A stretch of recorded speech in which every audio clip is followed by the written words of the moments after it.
Hoiatusaeg on möödas ja kättemaksuaeg on käes. 15. juunil tegi Vladimir Putin kogu oma sõjas suurima vea. Ta alustas massiivset rünnakut Ukraina linnade vastu ja hävitas Kiievis katedraali, mis oli seal seisnud peaaegu 1000 aastat. See on klooster, mis elas üle mongolite sissetungi ja 2 maailmasõda, kuid nüüd üritab Putin seda hävitada. Aga siin on osa, millele Putin ei mõelnud. Näete, Zelenski oli teda kuid hoiatanud, et kui Venemaa jätkab Ukraina tsiviilisikute ründamist, siis vastus ei jää ainult Ukraina piiridesse. Vastus jõuaks otse Moskvasse. Ja vähem kui 24 tundi pärast seda, kui katedraal põles, sai see hoiatus reaalsuseks.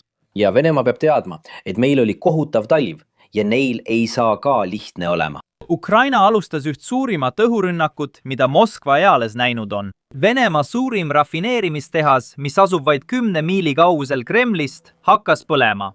Vene eliit ärkas droonimüra peale oma akende taga. Ja esimest korda kogu selle sõja jooksul nägid miljonid tavalised venelased oma enda telefonides täpselt, kui tugevaks Ukraina on muutunud ja kui nõrgad on nende enda õhutõrjesüsteemid tegelikult. Selles videos tahan ma teile täpselt selgitada, mis juhtus, kuidas Putini kõige hullem valearvestus talle endale kätte maksis. Alustame siis algusest, 15. juuni ööst. See oli üks kõige hirmutavamaid öid, mida Ukraina on kunagi kogenud. Sel ööl tulistas Venemaa Ukraina linna pihta üle 600 drooni ning 10 ballistilisi ja tiibrakette. Selle rünnaku tõttu hukkus vähemalt 5 tsiviilisikut ja üle 35 sai vigastada, kuid just ohvrite arv ei teinud seda rünnakut nii ainulaadseks. Asi oli selles, et Venemaa otsustas sihtida midagi, mida ta polnud varem teinud. Mingil hetkel selle rünnaku ajal jõudis Vene droon Pretiski Prekreslavra kloostrini Kiievis. Selle kloostri sees asub katedraal, ehitis, mis on püsinud alates 11. sajandist peaaegu 1000 aastat.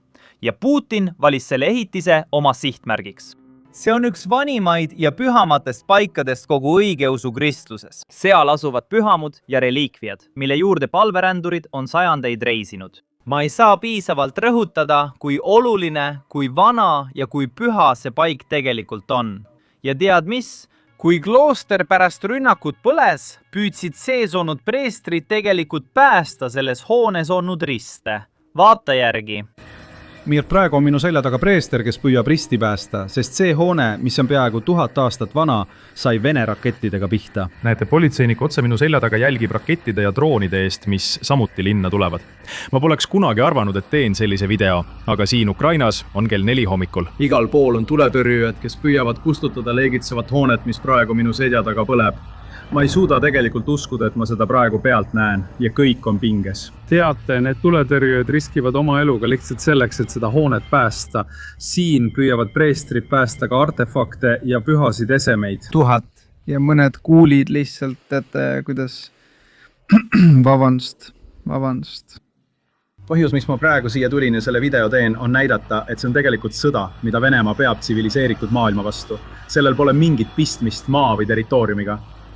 Ja kuigi praegu on siin ikka veel ülimalt ohtlik, tulin ma siia väga kindlal põhjusel. Vaadake seda, see ei ole võlts. Kui Moskva räägib usust, siis nad mõtlevad hävingut. See ongi tegelikult see, milline Putini püha sõda tegelikult välja näeb. Kahju, mida te praegu näete, on selle Vene rünnaku tagajärg. Reaktsioon sellele oli kohene ja ülemaailmne. Iga lääne liider, kes toetab Ukrainat, mõistis selle mõne tunni jooksul hukka. Ja tead mis? Rünnak oli nii šokeeriv, et isegi mõned Venemaa toetajad jäid vait, sest neil polnud mingit õigustust sellele, mida Putin üritas teha. Ja pärast mitme tunni möödumist leidsid Kremli internetitoetajad lõpuks õigustuse. Nad hakkasid väitma, et see polnudki üldse Vene droon. See oli lihtsalt Ameerika rakett, mille Ukraina kogemata välja tulistas ja mis kukkus katedraalile. Selles seletuse probleem on see, et uurijad leidsid tegelikult katedraali rünnanud asja rusud. Ja tead mis? Vrakist leiti Vene Geran 2 droonitükid. Geran 2 on droon, mida toodetakse Venemaa Albucha piirkonnas, mis on muutunud omamoodi Venemaa sõjatööstuskompleksi südameks. Seerianumber, komponendid, kõik vastavad Vene droonile, mitte Ameerika raketile. See tähendab, et Vene vabandus oli sisuliselt vale. Ja siin tahaksin ma teile tegelikult midagi näidata. Ühe klipi president Trumpani ajast, 1950-test, kus ta selgitab täpselt, miks on venelasi, eriti valitsusametnikke, nii raske usaldada. Kuulake. Kas sa usaldad venelasi? Ei. miks mitte? Punkt. Miks mitte?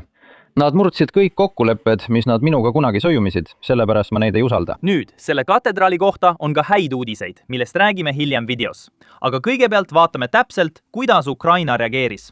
Sest pidage meeles, see ei ole 2022, see on 2026. Ukraina ei ole enam riik, mis lihtsalt neelab Venemaa rünnakuid. Nad löövad tegelikult vastu. Ja tead mis? Nad löövad vastu palju tugevamalt, kui Venemaa suudab end kaitsta. Moskva linnapea sõnul oli see rünnak üks suurimaid, mida Moskva on kunagi kogenud.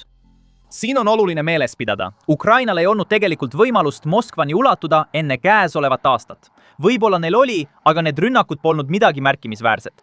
Ja nüüd ütleb linnapea ise, et see oli üks aasta suurimaid rünnakuid. Oluline on meeles pidada, et kaudselt kinnitab ta, et see võib olla üks suurimaid rünnakuid, mida Moskva oma ajaloos on kogenud. Nüüd on meil kõik üksikasjad olemas. Meil on andmed selle kohta, mida Ukraina sihtis, meil on videoklipid sellest, kuidas see rünnak toimus ja kui suur oli kahju. Aga enne kui me nende klippideni jõuame, kiire meeldetuletus. YouTube kipub selliseid videoid märgistama, isegi kui me kajastame lihtsalt uudiseid. Nii et kui soovid kanalit toetada, siis kindlasti vajuta allolevale meeldib ja tellimisnupule, sest see aitab meid algoritmis tõesti väga palju. Nüüd vaatame täpselt, mida Ukraina ründas. Alandab hommik Vene diktaatorile, sest Moskva suurim rafineerimistehas ja üks suurimaid kogu Venemaal põleb nüüd pärast seda, kui Ukraina droonide laine tungis läbi riigi kõige paremini kaitstud õhuruumi. Ja see on muide väga oluline detail. Me rääkisime juba 3 kuud tagasi, et Putin on ümbritsenud Moskva mitme kaitseringiga, mitme kihiga, sest ta kartis Ukraina droonirünnakuid nii väga. Nüüd ma arvan, et osa neist õhukaitsesüsteemidest on üle riigi mujale viidud, kuna Ukraina tabab lihtsalt nii palju sihtmärke. Nii et ma olen kindel, et nendes kihilistes õhukaitsesüsteemides on nüüd rohkem auke kui 3 kuud tagasi. Aga siiski võib kergesti väita, et see on üks kõige paremini kaitstud õhuruume kogu maailmas, kui mitte kõige paremini kaitstud.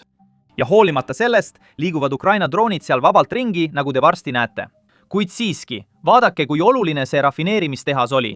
See töötleb igal aastal umbes 13 miljonit tonni naftat, varustades ligikaudu 40% kütusest, mida tarbitakse Moskvas ja selle ümbruses. Lisaks sellele asub see rafineerimistehas vaid 15 kilomeetri ehk vähem kui 10 miili kaugusel Kremlist. Seel, kus Vladimir Putin tõenäoliselt varjab end, kuigi me tegelikult ei tea, sest talle meeldib seda saladuses hoida. Kuid siiski, nagu me varem rääkisime, varustab see tehas 40% Moskva bensiinist, 50% diislikütusest ning kokku katab see umbes 70% Venemaa pealinna ja ümbritseva piirkonna bensiinivajadusest. Iga 3. auto Moskvas sõidab selle rafineerimistehase toodangul. Ja lisaks sellele kasutatakse tehase bituumenit iga teise Moskva tänava ehitamiseks ja remondiks. Bitumen on nagu see kleepuv punakat värvi liim, mida me teedel näeme. See on väga oluline. Ma ei saa inseneritööst aru, aga siiski on lihtne näha, miks see rafineerimistehas nii oluline on. Just sellepärast Ukraina selle sihikule võttiski. Ja venelased tunnevad tegelikult sellise rafineerimistehase sulgemise mõju. Aga enne kui me jõuame venelaste reaktsioonini kõigile nende probleemidele, vaatame kõigepealt rünnaku enda kaadreid, sest neid on meil palju. Kõigepealt on meil kaader, kus Ukraina droon lendab täiesti rahulikult Moskva taevas, otsides oma sihtmärki. Ja taas, see on üks kõige paremini kaitstud õhuruume maailmas. Vaadake ise.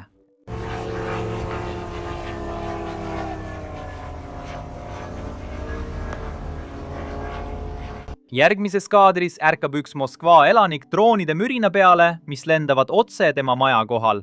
Ta haarab telefoni ja hakkab filmima. Ja juhuslikult jäädvustab ta midagi, mida Putin tõenäoliselt ei tahtnud, et maailm näeks. Midagi, mida Putin ilmselt ei taha, et isegi venelased näeksid.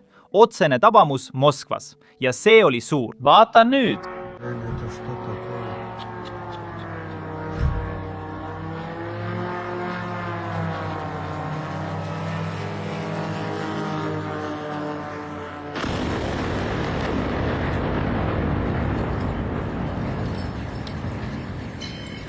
Ja siis on veel see klipp. Järjekordne otsene tabamus, kuid seekord otse rafineerimistehasele endale. Üks tähtsamaid rafineerimistehaseid Venemaal. Vaata.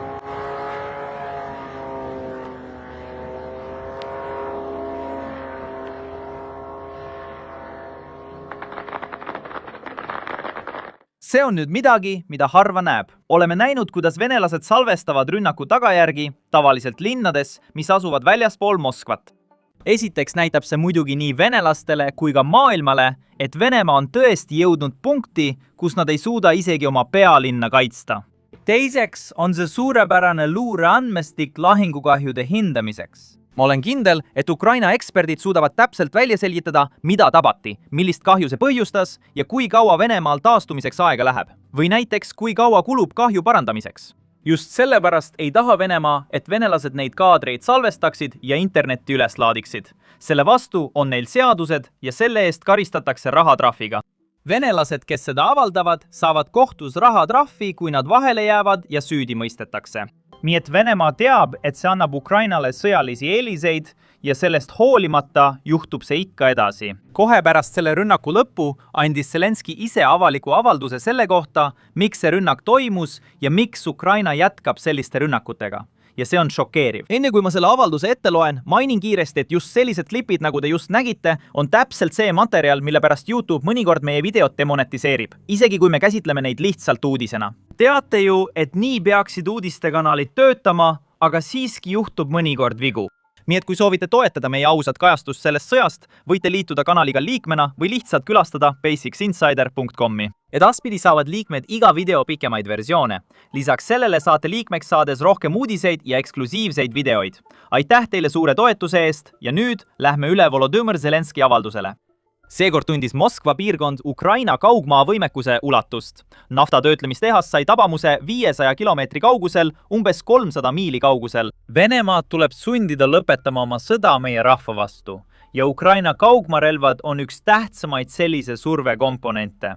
Nüüd, see viimane lause on oluline, sest just sellest see video räägib, miks see rünnak aset leidis Putini tegude tõttu. Ja siin kinnitab seda ka Zelenski. See rünnak on lihtsalt vastus Vene löökidele ja sõja venitamisele, mis tuleb lõpetada. Au Ukrainale! Nüüd tahaksin ma siin korraks võrrelda neid kahte rünnakut, sest on oluline meeles pidada, et Ukraina ei alustanud seda sõda. Ja sellest hoolimata on just nemad need, kes on distsiplineeritumad. Siin on Ukraina peaministri avaldus, mis toob selle fakti selgelt välja. Erinevalt Venemaast ei sihi Ukraina mitte 1000 aasta vanuseid idakristuse hälle, vaid neid majanduslikke aluseid, mille kaudu Moskva sõda rahastab. Me ei ole samasugused. Me tahame selle sõja lõppu ja rahu, õiglast ja kestvat rahu. See on kogu selle asja täiuslik dihotoomia. Putin alustas seda sõda lootuses, et ta vallutab Kiievi 3 päevaga, kuid nüüd, 4 aastat hiljem, kaotab ta kontrolli ja ründab üha jõulisemalt Ukraina tsiviilelanikke.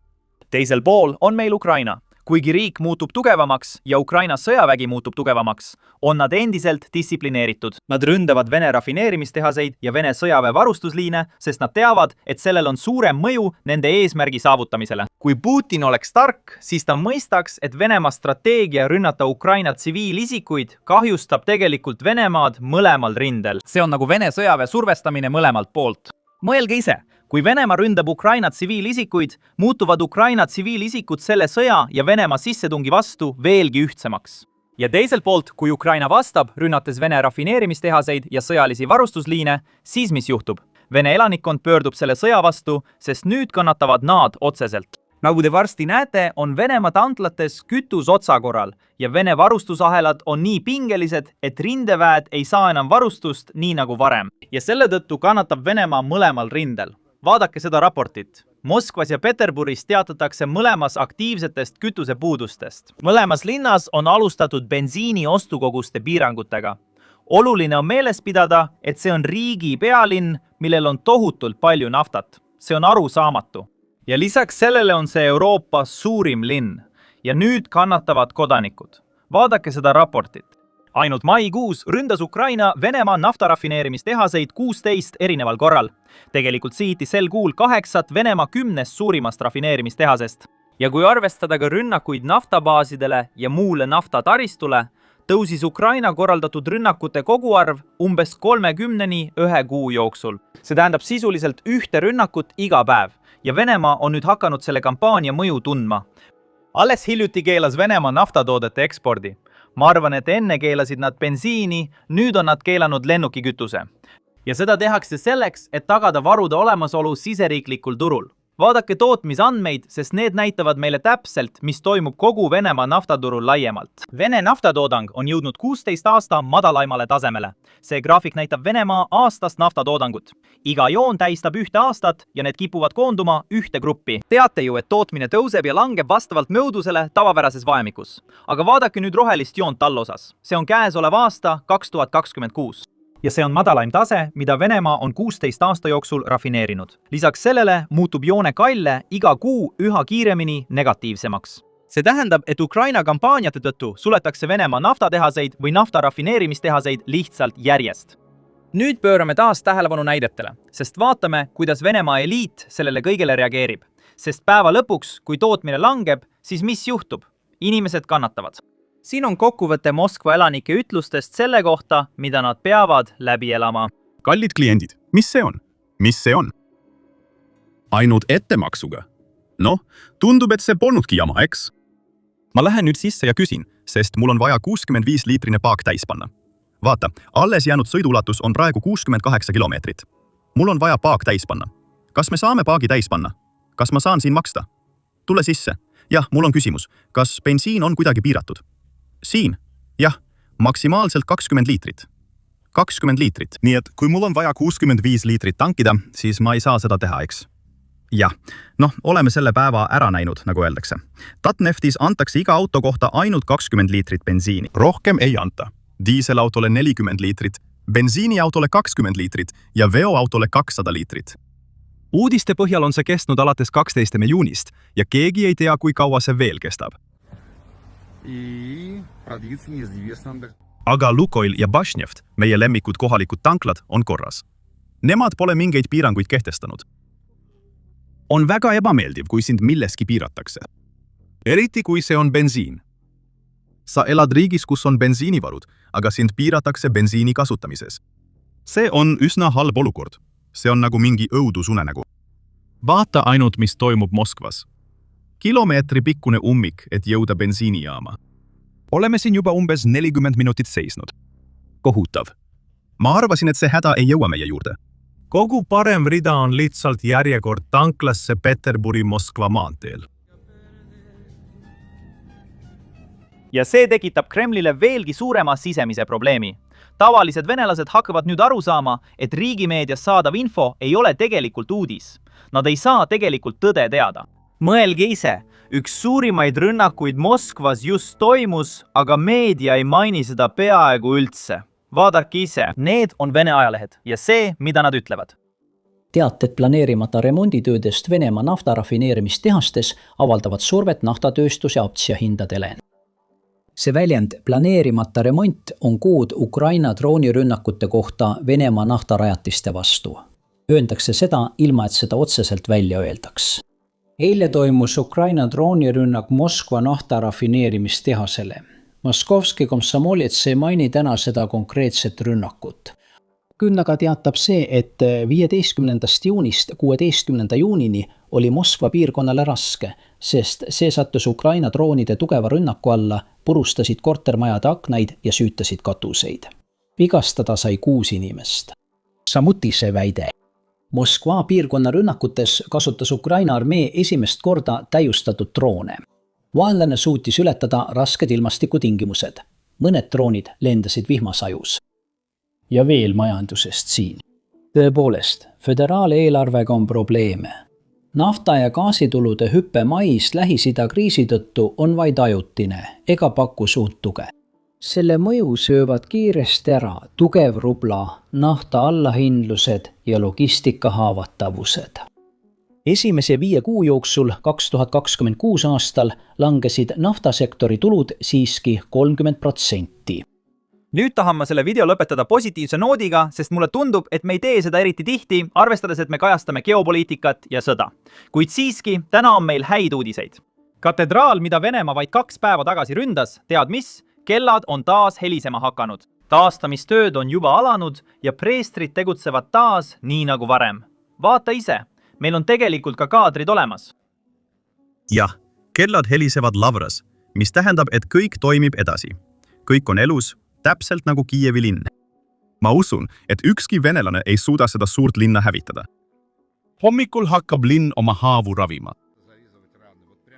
Praegu, otse minu silme all, kustutati just tuli kunstiarsenali hoones. Ja nad on juba alustanud esialgsete taastamistöödega. Nüüd on meie viimane lugu Venemaa Oreshniku raketist. Rakett, millest Putin on palju rääkinud, kuid kahjuks pole tulemused lahinguväljal eriti välja tulnud. Noh, arvake ära.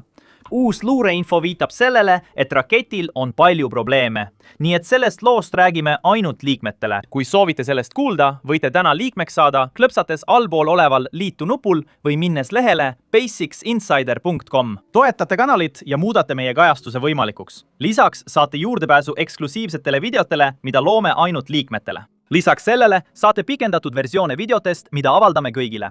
Nii et võite täna liituda klõpsates allpool oleval liitu nupul või minnes lehele basicsinsider.com.